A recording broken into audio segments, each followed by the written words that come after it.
The preliminary report into the Air India plane crash has found the fuel control switches of the Dreamliner were moved to a cut-off position moments before the crash, which would usually turn off the engines. It also found there was confusion in the cockpit, with one pilot heard asking why the other had cut off the fuel. The preliminary report blaming a pilot for the crash has been like kicking a hornet's nest in India. A lot of people are understandably upset. Families want specifics. Other pilots want answers. And let's face it, it's easy to implicate Boeing given that company's recent track record. In the last 24 hours, there have been two incidents, one at London's Southend Airport in Essex where a plane crashed, and another in Milan where someone seemed to run onto the runway and ran in front of a turbine. You can just guess what happened after that. You know, if there's any question that sometimes people make irrational decisions, well, there is it today in Milan in Italy. It can happen, and it does happen. The recordings revealed a mayday call moments before the crash. Well, according to the report, the flight lasted less than 40 seconds between taking off from Ahmedabad airport and crashing into a densely populated area nearby, hitting at least 5 buildings.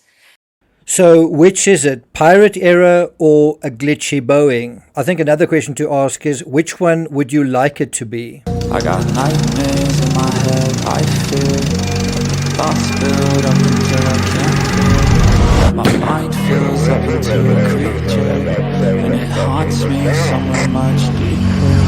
I got nightmares in my head, I fear. Hello and welcome to True Crime Rocket Science. Now, according to The Independent, in a statement issued in response, The Hindu reported the Airline Pilots Association of India, or ALPA-I, said the tone and direction of the investigation suggest a bias toward pilot error. ALPA-I categorically rejects this presumption and insists on a fair, fact-based inquiry. In other words, they are denying that it could be pilot error. We know with Germanwings flight 9525, Lubitz's father said that they didn't accept the official investigative findings that their son was responsible, even when emotions ought to have cooled somewhat 2 years later. And yet the Germanwings incident is very clear. We'll get to that in more detail in a moment. But we know this because the co-pilot locked the captain out of the cockpit and then made changes inside. Was that made up as well? So if that case is any indication, denial is to be expected in this case by some, just as it was in the OceanGate tragedy as well. Reality is whatever it is, and then there are our reactions to it such as they are. We live in the world of social media where we can choose the echo chamber that suits us, but is that reality? Now, according to an article in People, Sabharwal, the 56-year-old pilot, he was unmarried. He served as his elderly father's primary caregiver. He also had a sister who resides in Delhi. Only a few days ago, he told his father that he would be quitting his job to look after him full time. That's according to Dilip Lund, a politician who paid his respects to the Sabharwal family, per The Independent. What else do we know at this stage about the Sabharwal family? Well, before we get to that, if you haven't subscribed to the channel, please do. If you're finding this analysis worthwhile, please hit the thanks button and let's get started. Now, according to the Times of India, on June 12th, Captain Sumit Sabharwal's final flight, A171 from Ahmedabad to London, crashed seconds into the takeoff, 40 seconds as it is. As the coffin was brought into Jalvayu Vihar, his 92-year-old father, former DGCA official, and also a widower, stood silently, flanked by his daughter, her sons, other family members, neighbors, and several pilots and cabin crew. Residents carried the coffin to the building's temple and offered their final prayers. An elderly resident said it was just Saturday. She said, pointing to the path where the captain last walked, and said that he took prasad from my hands right there. Her voice broke. I told him, your father is too old to be alone. And he said, just 1 or 2 more flights, then I'm going to just be with Papa. She added softly, who knew this was going to be it? Whenever he wasn't flying, you'd find him walking hand in hand with his father in the evenings. They would smile at everyone. Just wonderful, quiet people. Now, I made a comment in a previous video that leaving his job, which he apparently loved, to take his 92-year-old father was possibly the source of an existential crisis. And a lot of people took exception to that, saying, you don't understand, in India it's a great honor to do something like that. I don't really think that's the question. I think the question is, what did this particular individual, Captain Sumit Sabharwal, feel about leaving his job? Did he think it was a great honor? Or was there some kind of existential crisis going on?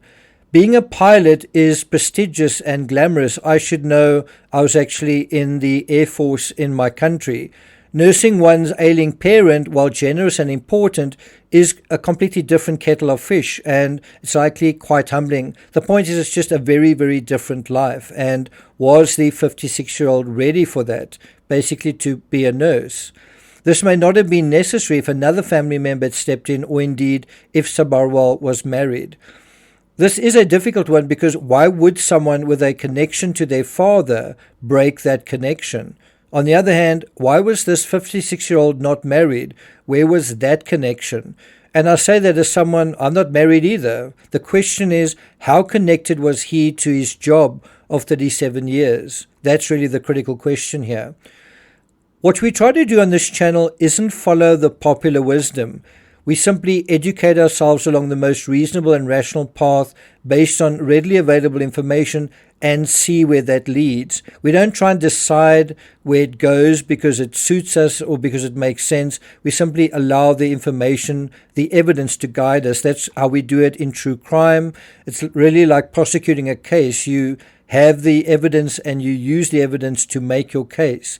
And sometimes that takes courage. But letting our emotions lead us blindly to where we want to go isn't the answer. Filling gaps in our knowledge with conspiracies isn't helpful either. Hiding information or trying not to see certain things as facts isn't helpful either. Instead, uncovering unpleasant truths may help us deal with some unpleasant stuff in our own lives. So what we must do is gather information in a step-by-step manner and make logical inferences from what we know for sure. But now I want to go back to Lubitz and his behavior on the fatal Germanwings flight. How did they ascertain that he was the problem in that particular incident? Or was that a conspiracy as well?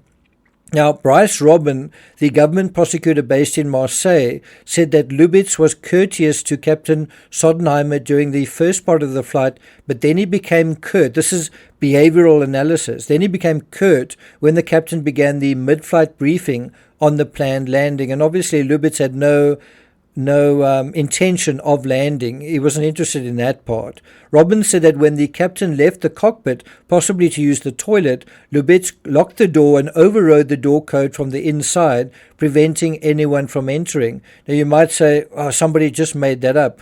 Are you telling me the crew and the passengers also became part of that conspiracy?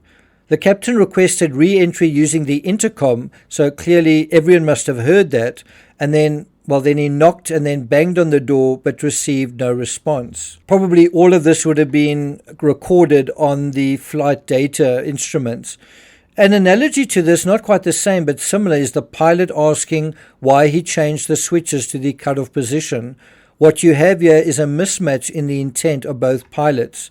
Now, coming back to the narrative in terms of Germanwings, the captain then tried to break down the door, but like most cockpit doors made after the September 11 attacks, it had been reinforced to prevent intrusion, and so the captain simply couldn't regain access. During the descent, the co-pilot did not respond to questions from Marseille Air Traffic Control, nor did he transmit a distress call. As far as I know, there are cockpit cameras, and that should provide some additional information in terms of this case. It will be interesting to see which pilot made the Mayday call in the Air India flight. I think there's a reasonable chance the pilot who Maydayed isn't the pilot who transitioned those switches. It's something we see in true crime all the time. A reluctance by those responsible to call 911 to account for their own actions. Robin, the prosecutor, said that contact from the air traffic control tower, the captain's attempts to break in, and Lubitz's steady breathing were audible on the cockpit voice recording. The screams of the passengers in the last moments before impact were also heard on the recording. So were the passengers screaming part of whatever conspiracy? Was that also made up? Harder to fathom is taking all these people with them. It seems to be a grudge against society, not just becoming apathetic about life. If the pilot was actually asked to resign, he might have felt enmity not just against his bosses, but against what may have felt like the ingratitude of everyone associated with it, especially after 37 years of exemplary service. Obviously, that's a speculation. And so we would want answers in this particular area. I'm sure the answers are coming. The question is, was the decision to look after his father voluntary? Even if it was, how did he really feel about it when he was at work? Now, after the initial analysis of the aircraft's flight data recorder, the BEA concluded that Lubitz had made flight control inputs that led to the crash.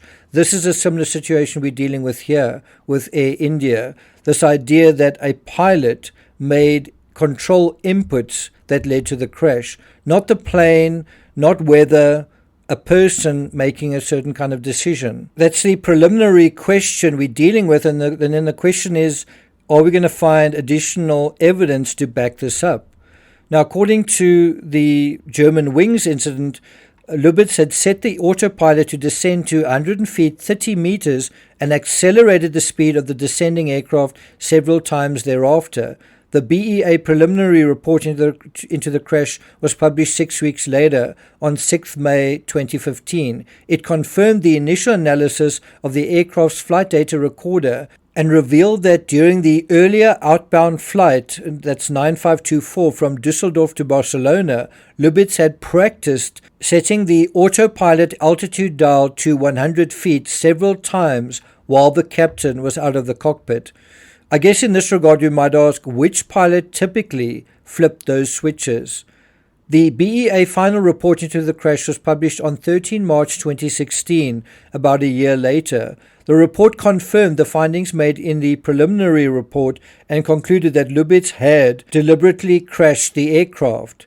It is possible the final report in this instance may find otherwise, but thus far the flight data report suggests that it could be pilot error. We will see how the authorities, but also you, the public, deal with and respond to this issue versus what happened in the German investigation and their response there. I'm not going to take it further than that, but I do have a question to ask in general, which is, do you think we as a society are more or less able to deal with the truth today than in the past? What do you think? Do we even know how to recognize it these days? Thank you for listening, and I'll see you guys next time.